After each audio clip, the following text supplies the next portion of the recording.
Welcome back. Bulletin کا آغاز کریں۔ افغان سرزمین پاکستان کے خلاف استعمال کرنے کی اجازت نہیں دیں گے۔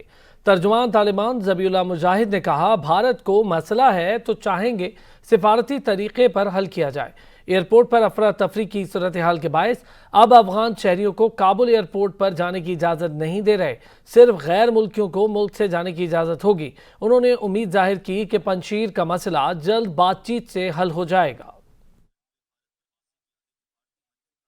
طالبان کے ترجمان ذبیح اللہ مجاہد نے کابل میں پریس کانفرنس کرتے ہوئے بھارت پر واضح کیا ہے کہ بھارتی منفی پروپیگنڈا دیکھا ہے، کسی کو اجازت نہیں دیں گے کہ پاکستان یا کسی اور ملک کے خلاف ہماری زمین ہو۔ امید ہے دیگر ممالک بھی ایسا ہی کریں گے۔ No one would be allowed to use Afghan soils to attack our neighbors or any other. We would not allow them to use Afghan soils against anybody. انہوں نے کہا کہ افراتفری کی صورتحال کے باعث اب افغان شہریوں کو کابل ایئرپورٹ پر جانے کی اجازت نہیں دے رہے، صرف غیر ملکیوں کو ملک سے جانے کی اجازت ہوگی۔ ایئرپورٹ پر موجود ہجوم کو واپس اپنے گھروں کو جانا چاہیے، ان کی حفاظت کی ضمانت دیتے ہیں۔ The security is firm and has been established. Protection of the foreign embassies, our highest priority. We are trying to protect the green area where the all embassies located. Zabih اللہ مجاہد کا کہنا تھا کہ مرکزی بینک کے گورنر کی تعیناتی کر دی گئی ہے، تعلیمی اداروں نے کام شروع کر دیا، تمام افغانوں کو تحفظ کا یقین دلاتے ہیں۔ افغانستان میں قائم ہونے والی نئی حکومت مغربی طرز کی جمہوریت کی طرح نہیں ہوگی۔ To making this political system, our leaders are instead stopped in order how to form this government. And we are looking to form a government which is acceptable to whole people, including all Afghans from every background. Zabih اللہ مجاہد نے پنجشیر کے مسئلے کو معمولی قرار دیتے ہوئے کہا کہ اسے مذاکرات کے ذریعے حل کرنے کی کوشش کی جا رہی ہے۔ ہم سمجھتے ہیں کہ جنگ ختم ہو چکی، 80% کام مکمل ہو چکا، یقین ہے یہ مسئلہ پرامن طریقے سے حل کر لیا جائے گا۔ ترجمان طالبان نے کہا کہ چاہتے ہیں اقوام متحدہ ہماری مدد کرے، ایسی مدد چاہتے ہیں جو غیر مشروط ہو۔ افغانستان کے لیے انسانی ہمدردی کے تحت دی جانے والی امداد کا خیر مقدم کریں گے۔ یہ بھی واضح کر دیا کہ اس مدد کے حق میں نہیں ہیں جو ہماری آزادی یا شناخت کی قیمت پر ہو۔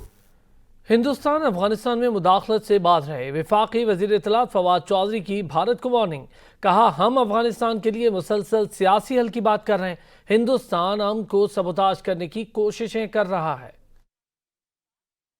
مسلسل ہم ایک پولیٹیکل سلوشن کی بات کر رہے تھے تو آج افغانستان کی حالت جو ہے وہ اس طرح سے نہ ہوتی، اور یہ انفارچونیٹ ہے، بدقسمتی کی بات ہے کہ پاکستان کی بات کو نہیں سنا گیا۔ ہندوستان افغانستان کے اندر مداخلت سے باز رہے۔ ہندوستان کا کوئی بارڈر نہیں ہے افغانستان کے ساتھ، اور ہم نے دیکھا کہ پچھلی حکومت میں ہندوستان نے بہت زیادہ افغانستان کی سرزمین کو پاکستان کے خلاف استعمال کیا، اور اس وقت بھی ایک ہم ایفرٹ دیکھ رہے ہیں جو ہندوستان کے میڈیا کے اوپر ہمیں نظر آ رہی ہے کہ افغانستان کے اندر جو امن کا ایک پروسیس ہے، امن کا جو ایک عمل ہے، اس کو سبوتاژ کیا جائے۔ وزیر خارجہ 4 ملکی دورے پر روانہ ہو گئے۔ 3 روزہ دورے کے دوران Shah Mahmood Qureshi Tajikistan, Uzbekistan, Turkmenistan اور ایران میں اہم ملاقاتیں کریں گے۔ افغانستان کی بدلتی ہوئی صورتحال اور علاقائی سلامتی سمیت باہمی دلچسپی کے 2 طرفہ امور پر تبادلہ خیال کیا جائے گا۔ ان کا کہنا تھا کہ جب افغانستان میں امن و استحکام ہوگا تو پڑوسی ممالک پر بھی اثرات مرتب ہوں گے۔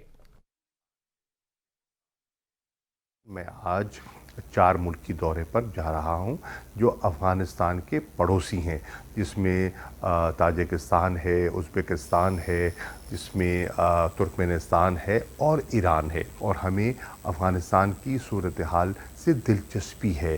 ہم وہاں امن چاہتے ہیں، ہم وہاں استحکام چاہتے ہیں۔ بہت سے ہمارے چیلنجز ہیں جو کامن نوعیت کے ہیں، جو مشترکہ چیلنجز ہیں، تو اس پہ تبادلہ خیال کی ضرورت ہے۔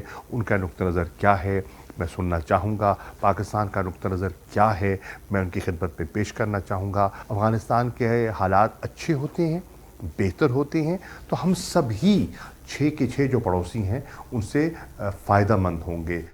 افغانستان سے سفارت خانوں اور بین الاقوامی تنظیموں کے عملے کے انخلا میں پاکستانی اقدامات کی دنیا معترف ہو گئی۔ عالمی رہنماؤں نے وزیر اعظم عمران خان کا شکریہ ادا کیا۔ IMF نے بھی پاکستان کا شکریہ ادا کرتے ہوئے پاکستان کے کلیدی کردار کو سراہا۔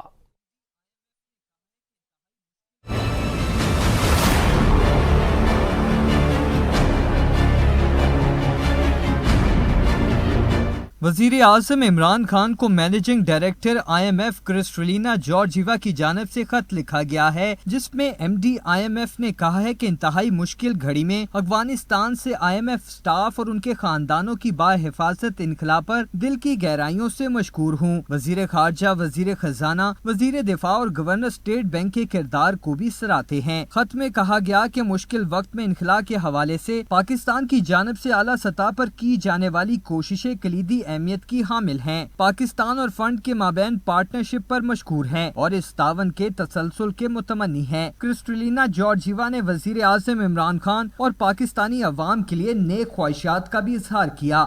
کابل ایئرپورٹ پر ملک چھوڑنے والوں کا رش برقرار ہے۔ امریکی طیارے کے ذریعے مزید افغان شہریوں کو قطر لے جایا جائے گا۔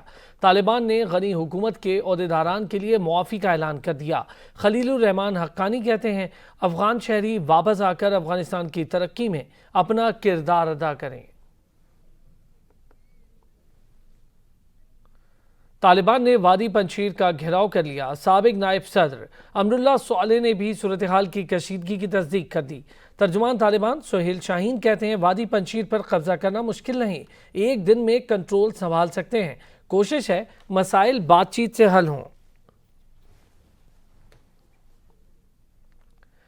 طیارہ ہائی جیک ہو گیا؟ نہیں، فیول بھروانے مشہد رکا تھا۔ یوکرینی حکام کے متضاد بیانات نے ہلچل مچا دی۔ یوکرین کے نائب وزیر نے پہلے دعویٰ کیا کہ مسلح ہائی جیکرز کابل سے طیارے کو ایران لے گئے ہیں، تاہم تھوڑی ہی دیر بعد یوکرین کی وزارت خارجہ کا بیان سامنے آیا کہ کابل سے طیارہ ہائی جیک ہونے کا دعویٰ درست نہیں ہے۔ کابل یا کہیں اور ایسا یوکرینی طیارہ نہیں جسے ہائی جیک کیا گیا ہو۔ ہم نے طیارہ افغانستان سے لوگوں کو لانے کے لیے کابل بھیجا تھا، جو اب واپس یوکرین پہنچ چکا ہے۔ دوسری جانب ایرانی ایوی ایشن کے ترجمان علی اسلانی نے کہا کہ یوکرینی طیارہ ہائی جیک کر کے ایران لانے کی رپورٹس درست نہیں ہیں۔ یوکرین کا طیارہ گزشتہ روز مشہد ایئرپورٹ پر ری فیولنگ کے لیے لینڈ کیا تھا، جس کے بعد وہ اپنی منزل یوکرین کی جانب روانہ ہو گیا تھا۔ پاکستان کے دفاعی نظام میں ایک اور کامیابی، گائیڈڈ میزائل فتح 1 کا کامیاب تجربہ کر لیا۔ ISPR کے مطابق میزائل روایتی وار ہیڈ لے جانے کی صلاحیت رکھتا ہے۔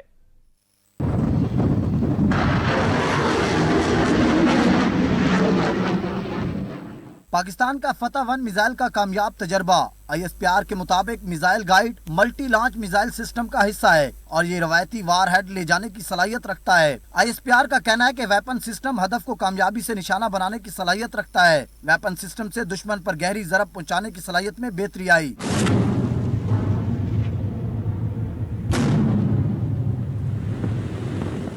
فتح 1 میزائل کے کامیاب تجربے کے بعد صدر عارف علوی، وزیر اعظم عمران خان اور army chief general Qamar Javed Bajwa نے مبارکباد دی ہے۔ اپوزیشن لیڈر سینیٹ یوسف رضا گیلانی سے جنوبی پنجاب کے اراکین اسمبلی نے رابطہ کیا ہے۔ ذرائع کے مطابق رابطہ کرنے والے اراکین اسمبلی کا تعلق نون لیگ سے ہے۔ اپوزیشن لیڈر سینیٹ یوسف رضا گیلانی سے جنوبی پنجاب کے اراکین اسمبلی کا رابطہ ہوا ہے۔ جانیں گے عبدالرحیم شاہد سے، بتائیے گا عبدالرحیم شاہد۔ جی بالکل، سابق وزیر اعظم سید یوسف رضا گیلانی سے جنوبی پنجاب سے تعلق رکھنے والے 3 اراکین قومی اور 4 اراکین صوبائی اسمبلی کا جو ہے وہ رابطہ ہوا ہے۔ ان کا جو تعلق ہے بتایا جا رہا ہے وہ نون لیگ سے بتایا جا رہا ہے، اور یہ ہمیں ذرائع نے یہ بتایا ہے کہ ان اراکین نے جو ہے آج شام کو جو ہے گیلانی ہاؤس ملتان میں جو ہے سابق وزیر اعظم یوسف رضا گیلانی سے ملاقات کی ہے، اور مستقبل میں جو ہے گیلانی خاندان سے یہ کہا ہے کہ اگر آپ کی ہمیں ضرورت پڑے گی تو آپ ہمیں تعاون کیا جائے گا۔ اور ذرائع نے ہمیں یہ بھی بتایا ہے کہ بلاول بھٹو زرداری کے متوقع دورہ جنوبی پنجاب کے موقع پر جو ہے یہ اراکین جو ہیں یہ ملاقات بھی کریں گے۔ جی بہت شکریہ عبدالرحیم شاہد۔ بلاول بھٹو زرداری کہتے ہیں پیپلز پارٹی نے PDM کو راستہ دکھایا تھا کہ کس طرح جمہوری طریقے سے غیر جمہوری حکومت کو ہٹایا جا سکتا ہے۔ اب یہ ان کا اپنا فیصلہ ہے کہ وہ اس طریقے پر عمل کرنے کے بجائے جلسہ کر رہے ہیں۔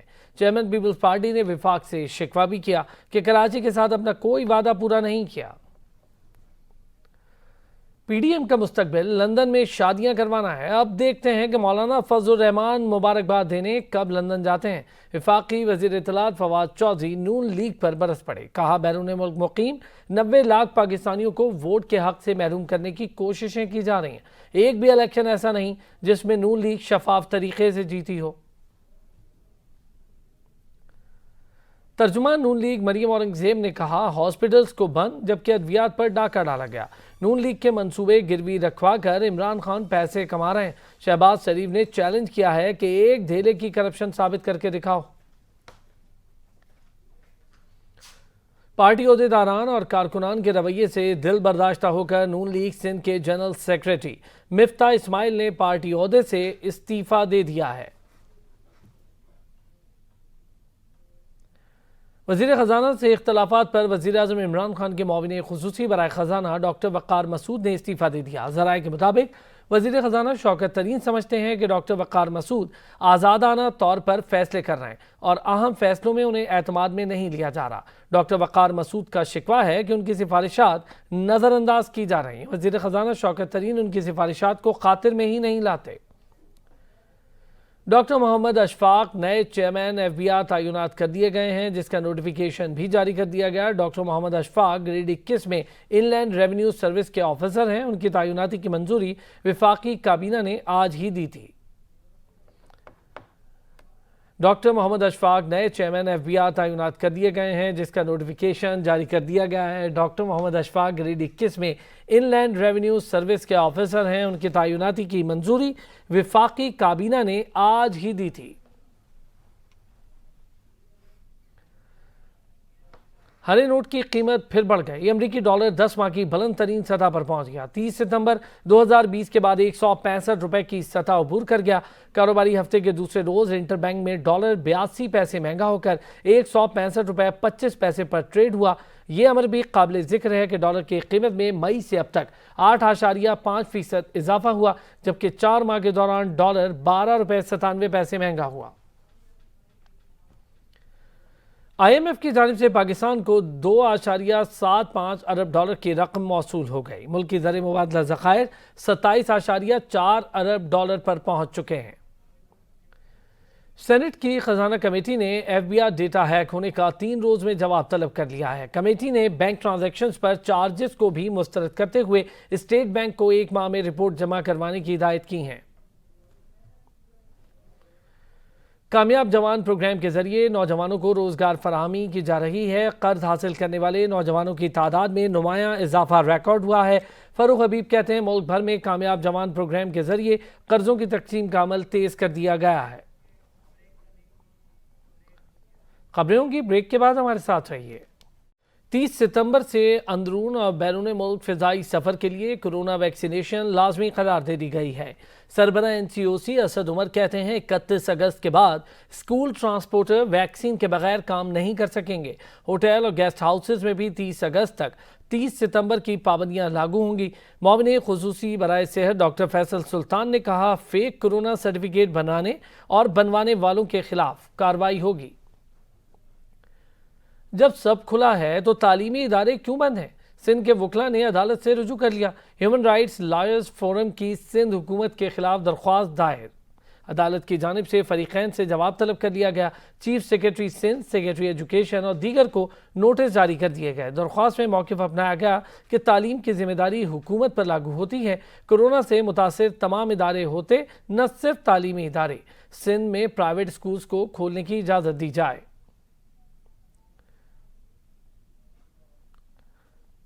سوتیلی ماں نے ڈائن کا روپ دھار لیا. معصوم بچوں پر ڈنڈوں سے تشدد کیا گیا جس سے بچے نڈھال ہو گئے. ہمسائے نے ویڈیو بنا کر پردہ چاک کر دیا. اہل علاقہ نے پولیس سے ایکشن لینے کا مطالبہ کیا ہے. کوئٹہ کے نواحی علاقے مارواڑ میں نامعلوم افراد کی فائرنگ سے 4 کارکن جاں بحق ہو گئے. مقتولین کی شناخت ہدایت الرحمان، گل حکیم اور عبد الوکیل کے نام سے ہوئی ہے. مقتولین کا تعلق خیبر پختونخوا شانگلہ سے بتایا جا رہا ہے. پولیس کا کہنا ہے کہ فائرنگ کا واقعہ 12 گھنٹے قبل پیش آیا. واقعے کی اطلاع ملتے ہی پولیس اور ریسکیو ٹیمز موقع پر پہنچ گئیں اور لاشوں کو سول ہاسپٹل منتقل کیا گیا. کراچی میں امن کے در پہ 2 دہشت گرد گرفتار کر لیے گئے۔ پولیس نے خفیہ اطلاعات پر کارروائی کرتے ہوئے ملزمان سے 2 دستی بم برآمد کر لیے۔ پولیس کے مطابق گرفتار دہشت گردوں کا تعلق جنوبی وزیرستان سے ہے، جو افغانستان سے مکمل تربیت حاصل کر کے آئے تھے۔ دونوں دہشت گرد بھتہ خوری اور قربانی کی کھالیں جمع کرنے کا کام کرتے تھے۔ گرفتار دہشت گردوں سے پوچھ گچھ جاری ہے۔ مزید گرفتاریاں اور انکشافات بھی متوقع ہیں۔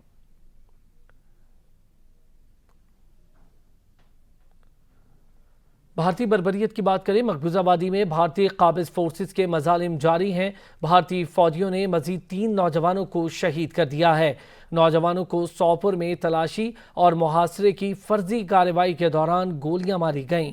کورونا اور غربت سے لڑنے میں ناکام مودی سرکار کا جنگی جنون کم نہ ہو سکا۔ عوام کے لیے ادویات نہ ہونے کے باوجود مودی سرکار کو اسلحہ ذخیرہ کرنے کی سوچی ہے۔ مودی سرکار نے روس سے 7.5 لاکھ AK-203 رائفلز خریدنے کا منصوبہ بنایا ہے۔